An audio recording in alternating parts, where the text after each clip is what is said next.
Shout out to Leak, first of all, for even making this happen. The homie Leak, who's been on the show a couple of times. You may remember him from Bangin on Wax, Bangin on Wax 2, Damu Ridas, and a bunch of other projects. But that's just the beginning of his story. He's fresh off a 26-year bid to share his journey and let you know what the future has to hold. Ladies and gentlemen, it is my honor to introduce Lil Hawk. What up, Lil Hawk? Hey, what's up, Dusty? How you doing, big boy? How you feeling today, man? Man, I'm feeling good. I'm feeling good. Got my J rolled up, got my beer, and I'm definitely looking forward to chatting with you, man. Hey, man, you and me both. Before we get the story, I want to say first of all, man, I'm blessed, man, for this opportunity, man, for you gonna show me this love, man, for working out. I just want to shout that out to my boy Dusty first and foremost for keeping it real and fucking with a nigga. So good looking out, big bro. Thank you, homeboy. Thank you, man. Shout out to Leak. Thank you, G. Good looking out. Appreciate that, man. I'll take that. Now, I want to, talk about your life from the beginning, all the way to what you have going on right now. We're going to talk about some of the music you got going on. And Leak told me that you guys have a lot of other stuff just planned. So I'm really looking forward to seeing what the future has to hold. But let's take it all the way back, man. I want to get everybody to get to know Lil Hawk, man. Tell everybody where you grew up. Well, I grew up in, Red City, man, Inglewood, California. Ever since the age of 4, moms and pops split up. You know what I'm saying? And when I was, like I said earlier, I was told, so from age of 4 to present time, man, I'm Inglewood bound, Inglewood native. That's my permanent housing unit, and that's what it was. That's what it is. You know what I'm saying? Tell everybody, what your life was like growing up, man. Before, what was a Lil Hawk's life like? Well, to get straight to it, man, I grew up in a broken home, man, you know what I'm saying? Just to get straight to it, pops in and out the pen, moms, she was doing whatever she was doing, I was passed around, different relatives and shit like that, so I've seen a lot, been through a lot, and that kind of forced me into the street life at an early age because I didn't really have no real supervision. So without no real supervision, as well as myself, like other kids, when you don't have no supervision, you just run around, you know what I'm saying? So I was staying out late, hanging out with the older guys, gang members. I was in the heart of the neighborhood. So, everything was just kind of like right in my face. So, I was young, I was impressionable. Materialism was right in my face. The older dudes having, the fancy cars, the money, the women. So to a youngster, you idolizing this stuff, man. You see that right in front of you. So you like, damn, I want to be like them. You know what I'm saying? So, it kind of like all kind of came natural for me, man, just being in that environment like that. And, when you that young and you seeing these dudes, even though, they probably, living on the edge or whatever, but you really don't see no wrong in it because you be idolizing these dudes, man. It's like, it's right in front of your face, you think it's cool. Like I said, so it was just a bunch of stuff that attracted me to it, that led me to it. But like I said, it really comes from a broken home, though. That's where it starts from because I didn't really want to be around the shit that was going on inside the house. So it was kind of pushing me outside just to give a peace of mind, just to be away from all the madness, the all fighting in the house and all that kind of stuff. So it kind of basically forced me into that kind of lifestyle just at an early age. And it's kind of like, I kind of like seen a real cold at a young age and kind of like just put me, my mind in a dark place growing up. You know what I'm saying? So I just put me in the street space. Tell us the good, the bad, and the ugly about growing up in Inglewood. Well, the good for me was at the beginning, man, you know what I'm saying? Inglewood, as I said, man, not to glorify gangs in no type of way, but it just so happened that Inglewood is a predominantly blood city. And when you compare the city like, South Central, Compton, Watts, where, these cities is kind of like half and half or maybe even a little more Christian bloods, whatever. So for Inglewood to be a predominantly blood city, it's like a city like no other, so it was real prideful. It was really like love amongst each other, like brotherly love. So that was kind of like the good in it because we didn't no hate. We all loved each other, you know what I'm saying? So that was the good side. Of the downside of it is it's dangerous. It's a dangerous lifestyle. You can lose your life. You can go to jail. You know what I'm saying? You can destroy a family. Your family can be destroyed. You can get killed. You can be just because somebody else losing their life. So it's really at the end of the day, your behavior is what determines a lot of times the outcome of what's going to happen in your life in the future. A lot of people don't realize the things you do today in 2024 might affect you in 2034. You know what I'm saying? So we don't think, we don't prepare for the future. You don't have nobody who's guiding us. It's like the blind leading the blind. Everybody just getting worse and worse and worse. So it's kind of like you don't really have no positive role models to just be like, look, man, let's do this. So it's like, and then you got people trying to step on, trying to give advice that don't know nothing about the life, and not letting the people that live the life come take over and try to like get it back on track. So you got wrong people trying to walk in shoes they don't have no business walking in. So it's like, if I can't relate to you, I'm not trying to hear you. You know what I'm saying? If I can relate to you on whatever the topic is, then I'm going to feel you. If you're trying to tell me about the gang shit, if you don't know nothing about the gang shit, I'm not trying to hear what you're talking about. You know what I'm saying? I'm going to have to hear from somebody that walked that life, that really, walked the beat, that they were giving it to me wrong and cut, opposed to, somebody that's just trying to tell me some positive shit. Yeah, it's easier said than done.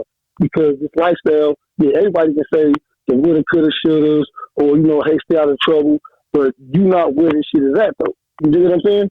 So only a person that's where this shit is at can really, really relate to it all the way to really reach somebody that's going through some shit like that. You dig what I'm saying? Yep. And a lot of times we don't have that because the people that go through it with us, they live in the goddamn areas. You feel me? Yep. So it's just all around the board crazy. But however, as individuals, no matter if you're a kid growing up, or if you're a teenager, going into that adulthood, if you're an adult, getting older, you still got to come to a point, man, where you got to come to grips with who you want to be and the type of person that you really want to be. Because you get into the gang life and all that, but a lot of times, for a lot of people, man, that's just like a front. That's like a mask they wear just to try to look tough, trying to fit in. But a lot of dudes is really scary ass punks that just trying to just fit in. You know what I'm saying? So there's a lot of levels to that street life shit. It just ain't about being from a gang or trying to be tough. There's levels to that shit. People get from gangs in several different ways. Some for protection, some for materialism, some to make some money, some for the female, some for all the above, some for it's all kinds of levels of that shit. You know what I'm saying? Mm-hmm. So, that it's all kind of that there's all kinds of levels that draw people in. So every individual that joins gangs, they got their own reason why they join. Only they know why they join. Me, I can speak for myself. I was born into this shit, and like I said, for me, being that young and that shit was right in my face like that, and I got relatives, brothers and shit that's part of the neighborhood and the gang lifestyle is doing. So it was kind of like I said, I was kind of get born into that shit. My pops, he was a gangster. My pops, he rest in peace. You know what I'm saying? God bless pops. But he was from Hoover family. They was like in that area before the early 20s, going into the early 20s blood. So it was already just gangster shit going on. You feel me? Period. Mm. It was just that era. I was born in 1973. So you use your imagination. That kind of like turn up that Black Panther shit to the Bloods and Crips. So I was the first like baby generation of that shit. So everything was fresh and new. It was exciting. It was fun. But didn't nobody know when it was all exciting and fun that it was going to be pain, misery, death, jail, all kind of shit come with this. You know what I'm saying?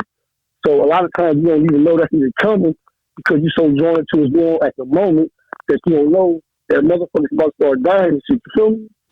Straight up. That's how crazy that shit is. Yeah. You don't have no clue. You just thinking that you just, really, really living your life and whatever you got going on. But a lot of people don't have no clue that they ass is headed for straight doomsday. And that's sad, but that's just what it is. That's reality. What advice, if any, did you wish that you got back then that you can give to someone right now in 2024 or 2025 who's maybe living the same life you were living? Was there something that you wish somebody would have told you? Yeah, I wish a lot of things, man, but the main thing, man, that people got to know, man, is it's all right to be a good person, man. It's all right to, show some love, man. You don't have to be, you don't make you, punk no coward to humble yourself and not to be trying to be tough and bullying and all that stupid shit and all that. So I think the advice I can give to the youngsters now, man, it's all right to go to school, man. It's all right to be smart. That don't make you no nerd or no punk or nothing. You know what I'm saying? Just a lot of people, man, got these different ideologies on what they think people should be, on what's tough, what's a man, what's soft, what's hard. So the world getting people here so crazy, man. So what I would do is I would just simply tell the youngsters, look, first and foremost, don't join that. That's first and foremost. It's not worth it. Why you want to see your mama crying at the funeral because your ass in dirty shit for doing some dumb shit? You know what I'm saying? Why you want to lose your life to something where you can give something back to the world more productive and positive? A lot of these youngsters, man, they join these games and they get in awards that was from the fucking 70s and shit. You know what I'm saying? Some shit they weren't even know nothing about. So what is you even getting a part of some shit that was in the 70s, award that you know nothing about, period, but you just want to be a part of something. If you want to be a part of something, there's nothing wrong with, like I said, you can be a soldier, but in a good way, though, to where you protecting the community, to where you're not damaging property, you're not writing a wall, you're not, victimizing nobody in the community, you're not disrespecting people and shit. You can be a soldier like that, and then you can make sure that the people in your community that you're running with, that they not doing that type of shit. That's what it's about at the end of the day. But like I said, man, if you're a man, I'm a man, and sometimes the hearts of men is just evil and wicked. Period. You know what I mean? That's how men is. Yeah, dropping some game, man. Let's I'm just keeping it clean. I mean, that's just how I feel, Dustin. You know what I'm saying? One thing about me, bro, I can't pretend or tell it from another man's eyes or his mouth or how he see it. I don't even tell you from my experiences and how I see the world. With the world, I feel then the position that the world has put me in. I think I go all around with this shit, but at the end of the day, I got myself in check now. That's the main goddamn thing, because it was one point in time when my life wasn't manageable. I was caught up in the gang life. I was in dumb shit, tripping. You know what I'm saying? I was playing risky games in my life. So my life was unmanageable at one point in time. But through this prison experience and shit like that, and through the grace of God blessing me with a strong mind, I got my shit together, man. So I no longer support the goofy bullshit no more. Period. Man. Speaking of 26 years, can you tell everybody, what were some of the hardships about being locked up in prison, and not to glorify it ever, like other channels doing things like that, but to hinder these kids, you know what I'm saying? To tell them you don't want to spend 26 years of your life in prison. Can you talk to us a little bit about your time behind bars and some of the hard BS that you had to put up with? Most definitely. Well, one of the main things that's going to get anybody that's doing time is the fact that you're trapped. If I say trapped, that means you can't do jack shit unless another man or another woman tell you what to do. They even be younger than you telling you what to do. So that was my first thing, is being trapped, where I couldn't do what I wanted to do. Secondly, it was the thought of just being away from my family. That started kicking in like, damn, I got kids and shit. I can't see my family. I'm talking about, so being trapped, missing your loved ones. Then there's levels. Now you start missing your freedom, period. Like, damn, man, life passing you by. Then it's another level of now you're losing loved ones to death off my pops. Like in 2000, when I came to jail. So it's like you start losing people that your loved ones in general. So it's so many different levels of why you shouldn't be in prison and want to go to prison. But a lot of youngsters, man, just doing dumb shit, though, man. They get influenced by other knuckleheads, man. And, these dudes trying to get how to make names for themselves. So when they end up committing these crimes, they think it's going to be some bullshit. And then reality kicks in when the judges get to tell them, no, you got life in prison, or we give you 50 years, or we give you 25 plus years. That's when shit like, oh shit, but it's too late then. See, a lot of people get put in them, it's too late kind of predicament. They get to doing dumbass shit, but they never thought about it's a flip side to this. Yeah, you might be getting away with it for a minute. You might be doing certain shit, but once you step your crime game up to like commit serious crimes like felonies and shit, like felony robberies, murders, dudes that be into taking pussy, shit like that, all that goofy ass shit. When you start doing shit like that and living a lifestyle, your ass is grass after that, because now they're gonna really hit you with time that's for real. You got bullshit time and you got real motherfucking time. The bullshit time, this motherfuckers that's doing these petty theft ass bullshit. They out of control. They can't, keep themselves in check, so they constantly finish all the time. These dudes are going to jail for maybe like a year or two. He's getting out, going back for a year or two. So to them, it ain't shit. You got dudes that doing real time, 10 plus better. Now they waking up, they like, damn, I fucked up, I messed up. But that's just how the game goes. It's set up like that. So the world is so cold that it gives everybody what they want. If you want to do something positive, the world will give you action at doing something positive. If you want to do some bad shit, the world will give you action at doing some bad shit. And people that do bad shit got to realize one thing, that sooner or later you're going to do so much bad shit before the game turns on you, and now you got to pay for your misconduct. So now the thing now is when it's time for you to pay for your misconduct, are you going to be man or woman enough to take it like a man or a woman when that time comes type of shit?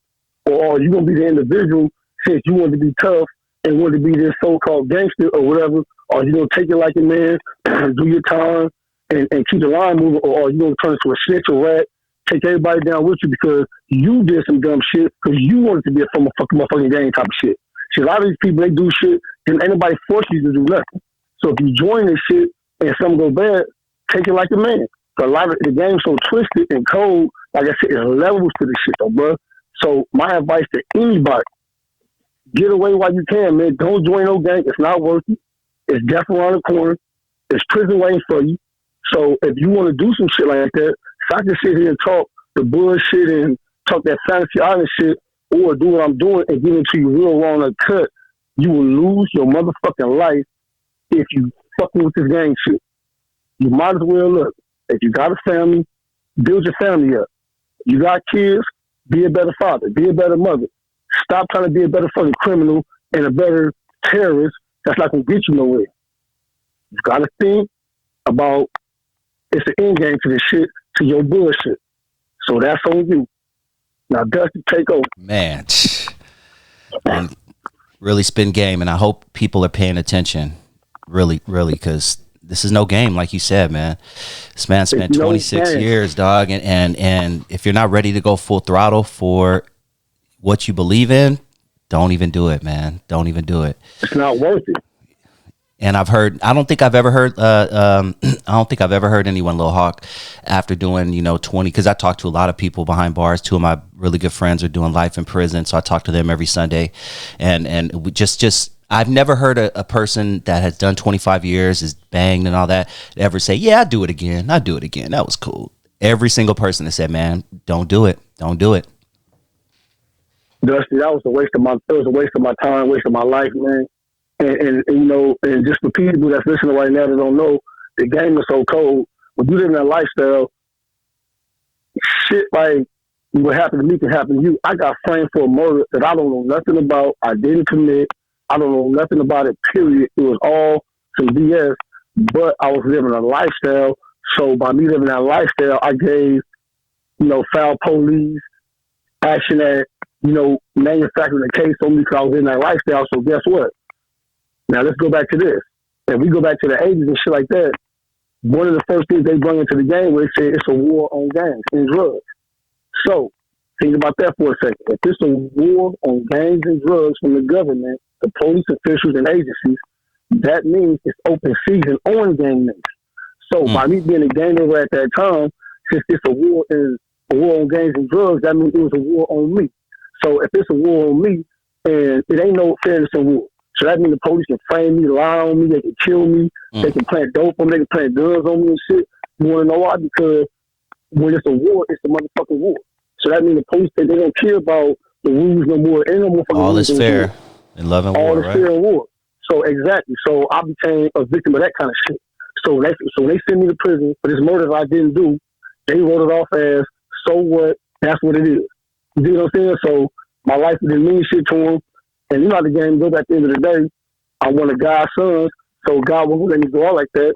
God was one of them things like, look, I'm going to set you down for a minute, wake your game all the way up, and bring you back stronger than ever, get this money, lead the right way, and handle your business, period, point blank.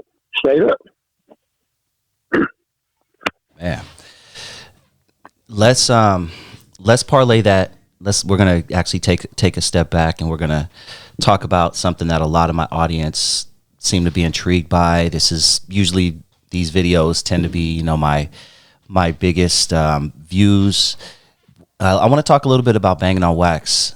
But first, I would like to talk about what you were doing, just before Bangin on Wax. How did you even get approached? Were you flowing on the street, battling people? Like, talk to me about your come up in as a rapper, and then how you once again were approached to be on that project. Well, to keep it clean, as a youngster, man, I always been a hip hop head. From the west to the east. Like I tell people, man, back then it wasn't like how shit is now. Motherfuckers hating and all that kind of shit. Music was music. So I'm talking about, I go way back to like the Fat Boys, LL, Run DMC, you name it. And then being back west, from Mismaster Spade, Toddy T, NWA, on up, DJ Quick, Death Row, etc. So I'm a real hip hop head, so I always love to rap. So when to keep it all the way clean with you, when NWA stepped on the scene, and everybody was an Eazy fan, including myself. Eazy was the shit type of shit. He was on top of shit, period. He had that look, whole image. And that was the lifestyle everybody was living. So quite naturally, I kind of like, went that direction with, fitting that kind of music and shit like that. So I used to like mimic like songs from him. Like, for example, like we came out with the Boys in the Hood. My first rap was the Bloods in the Hood. You know what I'm saying? I was just a youngster, but I would try to take as much of my own words to it as possible, but use Eazy-E style and kind of mimic him, kind of like, and I started hearing myself like, okay, hold up. So I started picturing myself being like when I got older, the next, gangster rapper, like the next Eazy-E type of motherfucker shit like that. Because Eazy-E was a fool. He made that shit look good. He made that shit look gangster, period, point blank. And that's the life that I was glorifying as a youngster at that time. So I wanted to be like that type of shit. So I always knew that if I was going to be a rapper, it's going to be some shit like that. There wasn't going to be no backpack rapper, no real MC type of rapper. Like, even though I can really rap and I can ball up and shit like that, that's not really my style type of shit. I'm not like trying to be like the LL type of rapper or, the Run DMC and them. I love them, dude, but that's their style. I'm from the West Coast, like this Eazy-E, Death Row shit, Tupac, all that type of shit. That's the shit I'm from. You know what I'm saying? So that's kind of shit I be feeling. So that's why I rap the way I rap, and that's why I do what I do. But that's kind of like one of the kind of things that kind of motivate me, NWA shit like that. But Mommy Big Y, rest in peace. You know what I'm saying? He was rapping way back when he was kids, so he been doing it. And I used to always see him doing it, but I never really took it seriously and shit. So I was like, okay, motherfuckers really doing this shit. So what I would do is, like, when I hear gangster beats or beats that I like, I started kind of like start freestyling and shit. Because for some reason, I've always been good at poetry. Still to this day, I don't know why I'm good at poetry. I can freestyle for then like 10 hours straight without fucking up some heat. I'd be like, damn, I don't even know where this shit come from, dude. It's like some magical shit. I don't wake up tomorrow, I want to be a motherfucking rapper.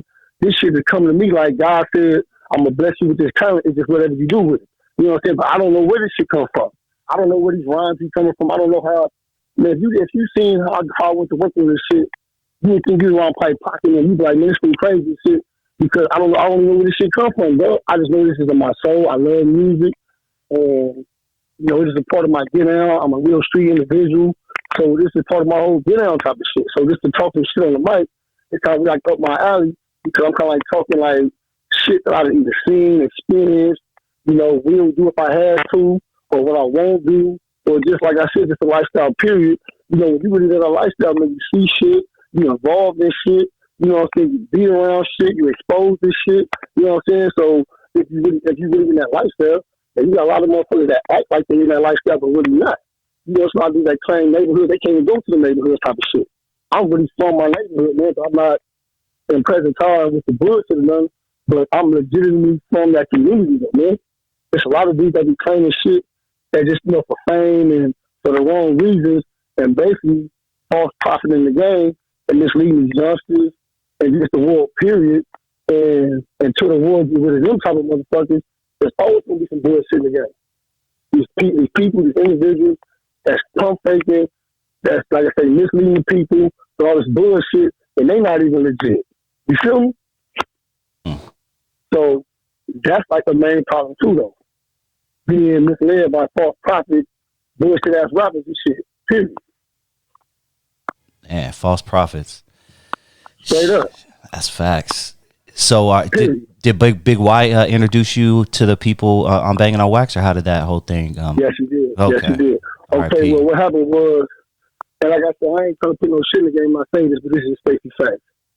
Now, You know that song West Side East Side? Yep. By the Young From the Soldiers? Death Row. That was what soundtrack was that? That was on the Murder Was a Case. Murder Was a Case. That was the last song on the tape. Yeah, I remember that. Okay, well now Once that song again, the dog is back. What's up to the hookers and peace to the hood? That was my shit, actually. All right, keep going. Sorry. Exactly. That shit was gas. And the most gas, and they did their shit. But now I'm just gonna tell you the facts about that. Long story short, that song right there specifically, before it made it to Death Row, it was probably gonna be on the album Young Soldiers. It was to the Eric B. Rakim President beat. Same, it was hard, same type of shit. They masked it, they killed it. You know, them dudes were they motherfucking thing on that shit, hands down. But however, when they was making that song, I was supposed to be on that song. So Big Y take me to the studio. And like, bud, check this out. So I go in there because see the homies know if I smoke one, I'm gonna gas for like then an hour straight, some heat. Like I say, some heat. I don't even know where this shit came from. Then everybody gonna jump up and down. Oh, nigga, you did your shit. This day ain't no different. This is my first day in a real studio. On, I guess you can say the professional level. I go up in there, I'm just chilling and all this old shit. Now they got about, I say, 20 East Side people up in there, about 20 West Side people, and like some females and shit. So when I come up there, I'm so banged out, looking like some shit on Colors of Menace Society with the red strings, you know, the black khakis. I'm just keeping it clean with you. You know, I come there with like the red strings, black khakis, black Pilton, the long ponytail, the red rubber bands and shit, red flag hanging, pistol in the pocket type of shit. You know, these niggas more like laid back on some Michael Jordan looking type of shit. You know what I'm saying? With the gas pants on and flip flops. They just more like, I mean, they the homies and shit, but they more like some laid back homies though. You know what I'm saying? They just really more like, you know, they shouldn't make some players. They the homies though. They got no punks and shit in them. But it was a difference between me and them because I was really on the block with it on some of that Ken Hut type of shit. You feel me? So when I came to the studio that day, everybody probably thought that I was coming to be on some bodyguard type of shit or something. Because I'm looking different than everybody else. Everybody else, like I say, looking like players and hustlers and shit. I come in that motherfucker like blood was bracket, nigga, you feel me? They like, damn, who was the fake ass nigga? So they didn't have no idea that I was gassing like that. Only these niggas knew. So they fucked up while the engineer over there fucking with the beat. I'm over there minding my own business trying to smoke. They keep talking about, you know, bust some. I'm like, I'm trying to humble myself like, nah, man, going to fall back into bigger and shit. I'm just going to know what's going on for a minute. They keep doing this shit, man. No, man, going on. Now they got the females chatting this shit. So I said, okay, that's what we doing? All right, so I said, give me 1 minute. I finished blazing. I ate that shit up for like 10 minutes straight. They that motherfucker going crazy, hopping up and down, skipping and shit. You name it, they ain't never but straight ape shit. So I done won the whole crowd over because I'm not still tripping. Ronnie Phillips, the dude that put them in the game, secretly tried ball with me, and me was like, he said, hey, dog, this was his exact motherfucking words on a stack of red bandana and the body. He was basically like, hey, man, fuck these niggas talking about, I want to fuck with you. Being the rude that I am, I was like, I said, hold up, dude. I always get out like that. You fuck with my homie, fuck with you, we'll holler down the line. And that's how I got in the game. But to that song, though, specifically about that song, now they had the name West Side, East Side, but the nigga was missing though. But the beat was like kind of cool. I'm like, I'm missing with this shit. So I'm like, hold up. East Side niggas over there, West Side niggas over there. So I give him a quick demo. West Side nigga, East Side nigga. And them niggas went berserk. You came up with the hook? Oh, like I said, like that. They had the name West Side, East Side. So they already had the name of the song. That made the song, dog. My whole point. So they didn't have a nigga in there though. It was like West Side, East Side. I'm like, no, that's something missing with this shit. You feel me? So once again, the gangster I am, I'm like, hold up. I'm fast work. I went for some quick shit. Like I said, West Side over here, East Side over there. I give them a demo. West Side, nigga. East Side, nigga. Now they go crazy. That's probably about like 7 o'clock at night. They tell me, look, Hulk, it's getting late. It's going to like getting to midnight. We're going to come scoop you in the morning so you can do your shit. I ain't see them niggas after the fucking song was dropped. My nigga, You feel me? Mm. So I ain't gonna even go all into it and speak on shit. I don't get down like that, but I was feeling that, and then maybe why I talked about that punk shit. And after that, that's how I got in the game. Mm. You know what I'm saying? Period. That's how Lil Hawk became Lil Hawk on that second Bangin on Wax because Big Y had a conscience of the misconduct, and we talked about that shit. He was like, "Nigga, don't little trip, I got you," and that's how I got in the game. Mm. You and Big Y were really good going back and forth. I mean, just thinking, is it Mafia Lane? Tell them where you from. West Side, Inglewood. I mean, then just you guys were always, and RIP to Big Y, man. Yeah, can you, let's keep his legacy alive, man. Can you talk to us about Big Y for a minute? That's my brother, man. That's my brother, most definitely. That's my brother. Yeah, can you talk to us about Big Y, man? What was he like? You know, just any if you have a funny story or something like that, just to keep his legacy alive. You know what I Hey, mean? man, let me tell you something. Big Y was a one of a kind, man. I'm gonna say that, man. Big Y was he was a comedian. He was a real homie. You know what I'm saying? If he fuck with you, he gonna fuck with you. If he love you, he gonna love you. You know what I'm saying? He was a good friend. He was a good brother, man. You know what I'm saying? But even good friends and brothers, man, you know, sometimes you have debates about shit. You know, sometimes you know y'all disagree about shit, but you still love each other, though. You know what I'm saying? So even when I disagreed with some of the shit he had going on, even when I was in prison, he was still my brother the whole motherfucking time, though. I love him. I miss him. You know what I'm saying? Like I said, he was a hell of a motherfucking rapper. I'm talking about he the only motherfucker I know that put in overtime on gangster shit representing this beat the way that he did it with motherfuckers that fell off, when doing what they were supposed to do. So then why play a major part of this blood rapping shit and this Inglewood shit. So he definitely go down in the Hall of Fame in my books with me and a few other motherfuckers. So he was a hell of a motherfucking rapper. You know what I'm saying? Like I said, a good friend, a real brother. You know what I'm saying? He was a good dude. You know what I'm saying? You know, everybody, you know, got their own different ways and characteristics and shit. We all do. Ain't nobody motherfucking perfect, but like I said, man, I love him. I miss him. That's my brother. Like I said, still support his music. He was a great MC, one of the best, period. And that's my boy, that's my brother, period. That's my dog. Rest in peace, Big Y. You already know. Nigga beat you in the morning, man, straight up. Man, yeah, RIP to Big Y, man. Too young. You know, someone else who we lost too, very young, and I would love to know your thoughts or any funny stories or just his impact on West Coast hip hop. But Red Rum 781, Leak's brother. Wow, hey, man. Hey, that's another one. He was a good dude, man. He would always drop every time I met him, even if it was for like 2 seconds. He would always drop a little game. I remember just kind of being around him. I was in his presence at certain events, and I would just always hear him either soaking up game or just really just like kind of just putting a youngster on game. That's what I remember about him. Hey, man, Red Rum was genuine. A genuine good homie, a brother, friend. See, one thing about Damu is, you know, blood, powers, homies, period. We all related up under the bandana, up under the blood and powers, so we all related. No matter what blood or power neighborhood you come from, all the other ones is your relatives. So that's my brother, my relative, man. And man, Red Rum always supported me, man. Even when I was in prison, he was trying to, you know, put me on with beats and shit and all that. I was in a fucked up position where I couldn't really do what I had to do on my end, but he was trying his best. You know, I was trying to make shit. I always had a cell phone, so you know, I was trying to drop shit on phones, and he was working with me, man. And so I'm saying, man, he was a great dude, you know, and he tried to do whatever he could do for me.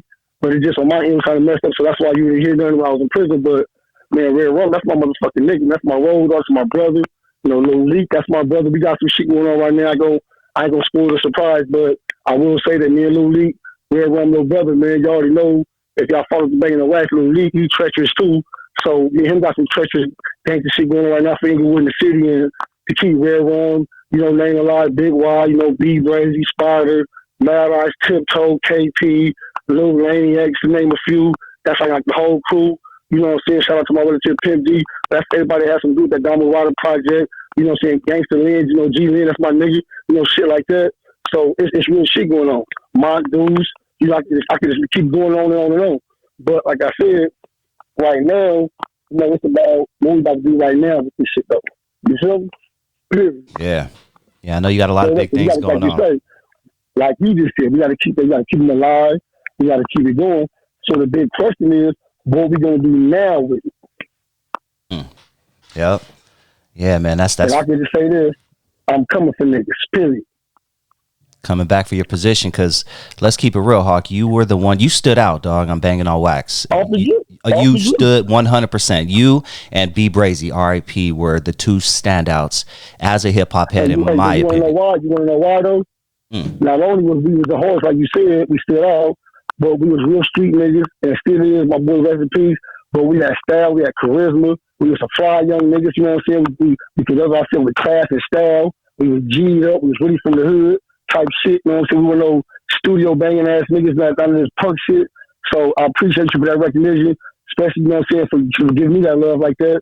But I'm not in the money though, not in the money for sure, no doubt though. That's definite. That's definite. Yeah, B Brazy was one of those ones who, he would have, if he would have stayed alive, he would have been the biggest thing ever, dog. He had everything, man. He had that voice. First of all, it was very distinguished and distinctive. Like there was only one B Brazy, and like you said, the style, man.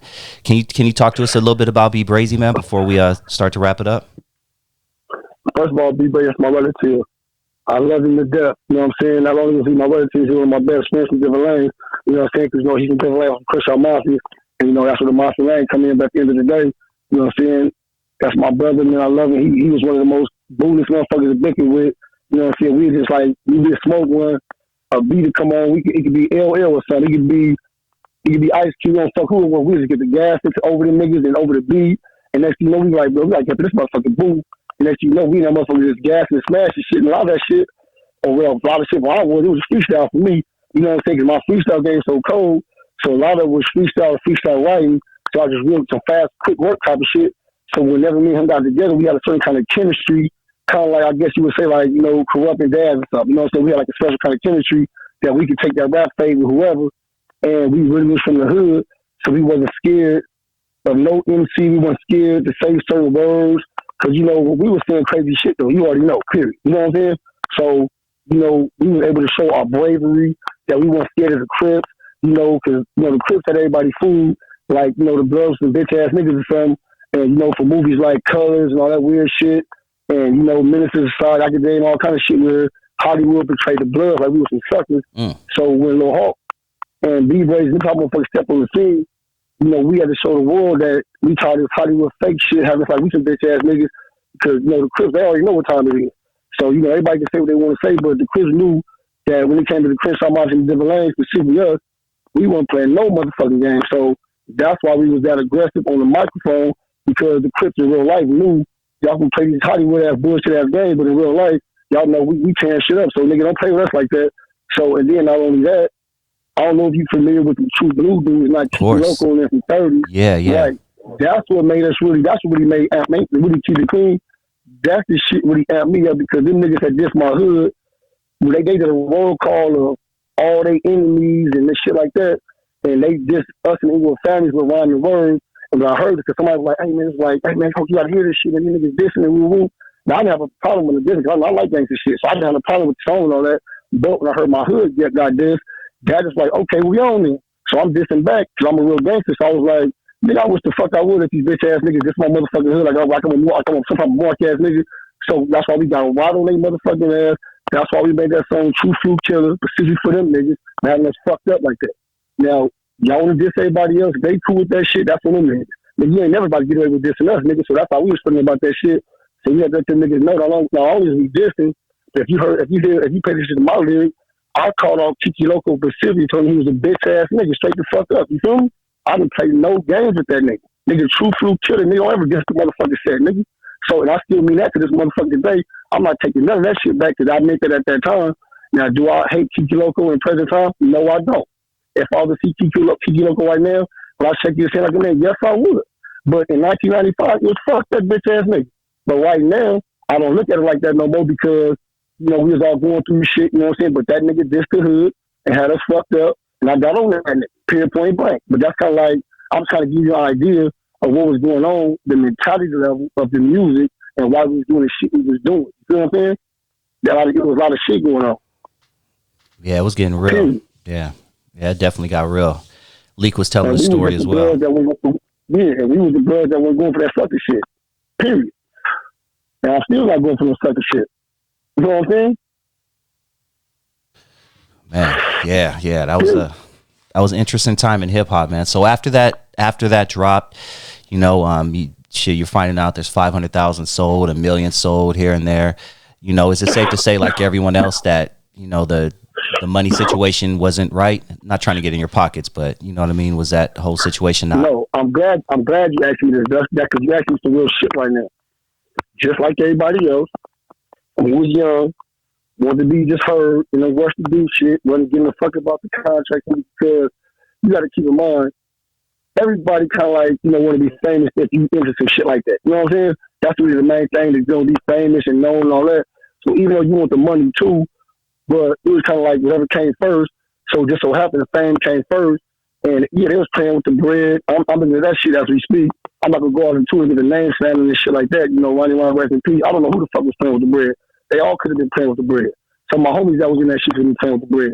I don't know what the fuck when I was in jail, but yeah, it was foul play involved, so I will say that. Somebody can get some bitch ass shit with the bread. But the thing now is, I would say the good thing about that is, now I know what not to be doing no more. I know that when I do something, make sure that the paperwork aspect is correct. All of, the I's dotted, T's crossed, all that kind of shit, before I jump out there on some wild core shit. Because I don't want to be more famous than rich. Because I know I got the potential to be probably one of the hardest in the game. So if I'm one of the hardest in the game, that's a fact. But I don't like not getting my motherfucking bread. You feel what I'm saying? Shit. So I'm not about to play that game, big bro. Yeah. Thank you for sharing Straight that, man. up. Yeah. Straight up. Yeah, they worked for so I did get some money out their ass, though. Don't get it twisted, though. So I wasn't going for that bullshit. I didn't get my full issue, but I was, based on gangsterism at that time, like, nigga, I got rent coming up, all kind of shit this month. Nigga run me in 3 Gs. I ain't trying to shit, nigga. So every month, when they was bullshit, I was running like 3 Gs in just on gangsterism. Like, y'all better run me something right motherfucking there. Y'all got me fucked up. Niggas already knew I was selling records and shit. So I wasn't trying to hear that bullshit, you feel me? So they did work with me because I wasn't going for that bullshit as an individual. But no, I didn't get my fair share. Didn't nobody get their fair share. The whole crew is resting in peace with the exception of me and my relative Pimp D, you know what I'm saying, or whatever. But then nobody still to this day, they never paid for no funerals. We never got we appreciate what y'all did for us. There's all kind of shit that took place. But at the same time, I'm back now. I'm not even worried about that shit, though. I'm about to move forward. Yeah. I'm just glad that my name is out there, that I can move forward. See, that's the best thing. That's the best thing, right? You have a legacy, man. That's the best thing going, that my name is a brand name, on some gangster shit. And unfortunately, that's what it comes with that. But this time I'll be on some positive gangster shit and just be a real nigga. Like I said, let motherfuckers know. Like I said, I'm going to reiterate this to the youngsters. Look, man, don't join no motherfucking gang, man. You know what I'm saying? Straight up, man. I'm telling y'all, it's not worth it. You can be cool just how you are, man. You can have love for people, man. Y'all can change this motherfucking game. Y'all can just hate about the game, man. Y'all got to live like that, all that barbaric, stupid shit. Y'all have to be hurting each other, man. Show some love, man. Let's change this game. Let's get this money. Let's build, man. Let's just change the world in our favor in a positive way. You know what I'm saying? Period. You know what I'm saying? This world was meant for everybody to have fun, live it up. But that's all of the topic, man. You know what I'm saying? There's too much shit in the game. But like I said, once again, like I said to the kids, stay away from this gang shit, man. I'm telling you, don't want to do it. No matter how glamorous that shit may look, no matter how cool these suckers may make that shit look, no matter how many lies you might hear these motherfucking raps by these niggas making it seem like that's the lifestyle to live. I'm telling you, like, even if you hear me say some gangster shit, I'm telling you right now, this ain't the motherfucking life you want to live, because it's punishments that come with this shit. See, that's what everybody fail to realize. It's always laughing and kiki until the punishment shit when it's time for the punishment. And punishment is life sentences in the motherfucking cemetery. You know what I'm saying? So kids and these people and gaming this period, let us really think about the shit that we doing as people, man. Stop doing this stupid, goofy ass shit. Man. It's not nothing wrong with, like I said, being a soldier, but stop being a soldier for dumb shit though. Be a soldier for a righteous cause, man, to save lives, man, to be productive, to, make sure the kids get to school and shit. If they need book bags and utensils and shit, everybody peace up. That's what the fuck real gaming is supposed to fucking do, man. Protect the community and shit like that. Not to destroy this shit, not to, send the little kids off to prison, send their ass off to college, man. Let's start doing the right motherfucking thing, man. We already fucked up already. We already destroyed the game too motherfucking much. How much more can we fuck up before this shit is completely just goddamn? I mean, what we need, another 40 days and 40 nights from God to shake the game up. I mean, come on, man. This shit is crazy, big straight up.